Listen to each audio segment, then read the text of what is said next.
Everyone, स्वागत है आप सभी का आपके प्यारे YouTube channel nursing with Nitin में। तो जी हाँ दोस्तों, आज जो क्लास होने वाली है CHO को लेकर वो आपकी बहुत ही बेहतरीन क्लास होने वाली है, जिसमें हम बात करेंगे वो तमाम प्रश्न के बारे में जो कहीं ना कहीं एग्जाम्स के अंदर पूछे आपसे जाते हैं।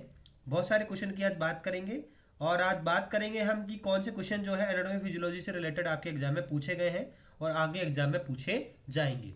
तो चलिए स्टार्ट करते हैं नई क्लास का। आज शुभारंभ करते हैं 211 नंबर क्वेश्चन से स्टार्ट करेंगे आज। ठीक है, चलिए। Which vitamin is required for the calcium and phosphate absorption for the intestinal tract.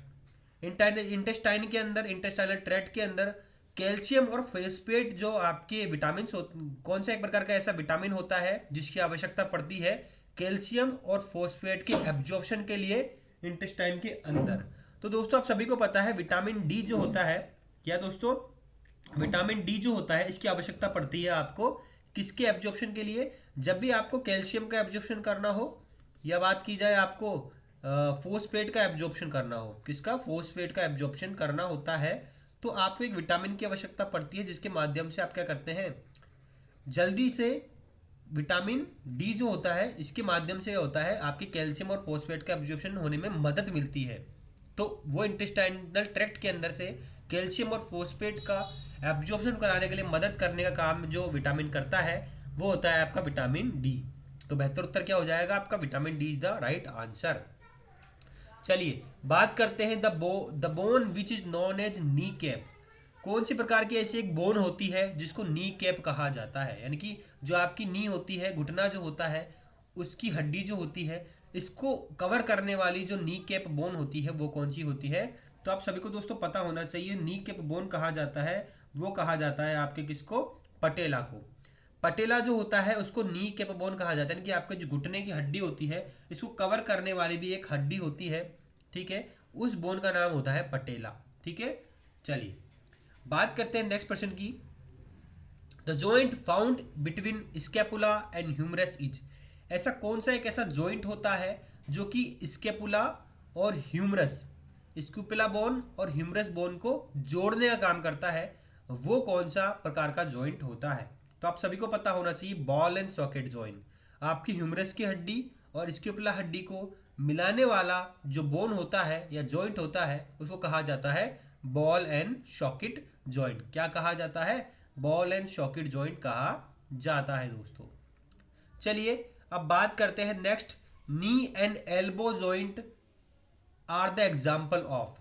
नी बात करें घुटने की, और एल्बो की जो जॉइंट होते हैं, घुटने का जॉइंट और एल्बो का जो जॉइंट होता है वो किस प्रकार का जॉइंट कहलाता है? क्वेश्चन आपसे पूछा जा रहा है। तो नी जॉइंट और एल्बो जॉइंट जो होते हैं वो एक हद तक आपके फ्लेक्शन हो सकते हैं, तो ऐसे जॉइंट को कहा जाता है हिंज जॉइंट। हिंज जॉइंट ऐसा प्रकार का जॉइंट होता है जो कि एल्बो का जॉइंट और आपके जो जॉइंट होते हैं घुटने के नी वाले, ऐसे जॉइंट को हिंज जॉइंट के नाम से जाना जाता है। चलिए बात करते हैं नेक्स्ट प्रश्न की, joint between atlas and odontoid process. जो आपका एटलस बोन और ऑन्टॉइड प्रोसेस के जो एक्सिस की बोन होती है, इसके बीच में जो जॉइंट होता है इसको किस प्रकार का जॉइंट कहा जाता है? तो वो कहा जाता है आपका पाइवेट जॉइंट।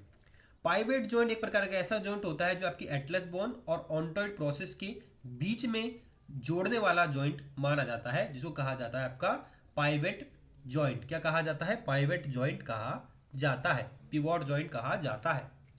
चलिए बात करते हैं नेक्स्ट प्रश्न की, joint between tarsal and carpal bone. एक प्रकार का ऐसा जॉइंट जो कि आपकी टार्सल बोन और कार्पल बोन जो होती है इसको जोड़ने का काम करता है, तो ऐसे जॉइंट को कहा जाता है क्या दोस्तों? तो ऐसे जॉइंट को कहा जाता है आपका ग्लाइडिंग जॉइंट। ठीक है, ग्लाइडिंग जॉइंट एक प्रकार का ऐसा जॉइंट होता है जो कि पाइवेट और जो कार्पल बोन और टार्सल बोन इन दोनों को जोड़ने का प्रयास करता है दोस्तों। चलिए बात करते हैं अगला प्रश्न, the cavity in which scapula makes shoulder joint with humerus.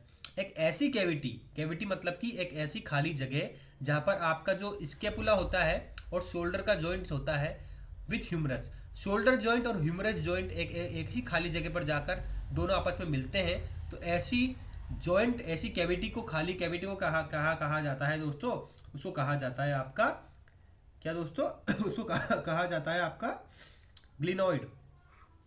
ठीक है, हम बात कर रहे हैं कि क्वेश्चन की कि ऐसी cavity which scapula makes shoulder joint with humerus is known as, तो वो उसका आंसर होगा आपका ग्लिनॉइड जॉइंट। कौन सा? Glenoid joint. ठीक है, चलिए अब बात करते हैं नेक्स्ट प्रश्न की। Number of metatarsal bone in the hand. देखिए हैंड के अंदर, हाथ के अंदर बहुत सारी बोन होती है, metatarsal bones, metacarpal bone, sorry metacarpal bone तो हाथ में होती है, तो मेटाकार्पल बोन कितने होगी आपकी? हैंड में होगी। एक हैंड में कितनी मेटाकार्पल बोन होती है, ये प्रश्न आपसे पूछा जा रहा है। तो आप सभी को पता है 5 तो मेटाकार्पल बोन लेफ्ट हैंड में होती है और 5 मेटाकार्पल बोन राइट हैंड में होती है। तो दोनों की बात की जाए मिला के तो 10 होती है, लेकिन इसमें राइट है एक हैंड का पूछा है, तो बेहतर उत्तर आपका हो जाएगा 5। 5 मेटाकार्पल बोन होती है आपके राइट हैंड के अंदर, एक हैंड के अंदर मतलब। चलिए बात करते हैं number of cervical vertebra are. कितनी प्रकार की सर्वाइकल वर्टिब्रा पाई जाती है? तो दोस्तों आप सभी को पता होना चाहिए, सर्वाइकल वर्टिब्रा की बात की जाए तो वो नंबर में कितनी होती है दोस्तों? वो नंबर में होती है आपकी 7। कितनी होती है? 7 नंबर में होती है सर्वाइकल वर्टिब्रा। ठीक है, सर्वाइकल वर्टिब्रा की बात की जाए तो 7 नंबर में आपकी सर्वाइकल वर्टिब्रा होती है। 7 प्रकार की 7 होती है नंबर में सर्वाइकल वर्टिब्रा। चलिए बात करते हैं आज के आखिरी प्रश्न की। Which bone is also known as cheek bone. जो आपका गाल होते हैं, जो आपकी चीक होती है, जो आपके गाल होते हैं, चिक्स होते हैं, उसकी जो बोन होती है इसको किस नाम से जाना जाता है? तो आप सभी को पता होना चाहिए कि जो आपकी पैलेटाइन बोन है, जो आपकी पैलेटाइन बोन है, इस पैलेटाइन बोन को चिक बोन के नाम से भी जाना जाता है। जो आपकी गाल की हड्डी होती है इसको कहा जाता है, जो बन के मिल के बनी होती है हड्डी, वो होती है आपकी पैलेटाइन बोन। पैलेटाइन बोन को चिक बोन के नाम से भी जाना जाता है दोस्तों। तो आपको क्लास कैसी लगी दोस्तों? क्लास अच्छी लगी हो तो लाइक कर दीजिएगा, चैनल को सब्सक्राइब जरूर कर दीजिएगा। कल फिर मैं आपसे कुछ अच्छे क्वेश्चंस को लेकर वापस हाजिर होऊंगा। जब तक के लिए जय हिंद, जय भारत।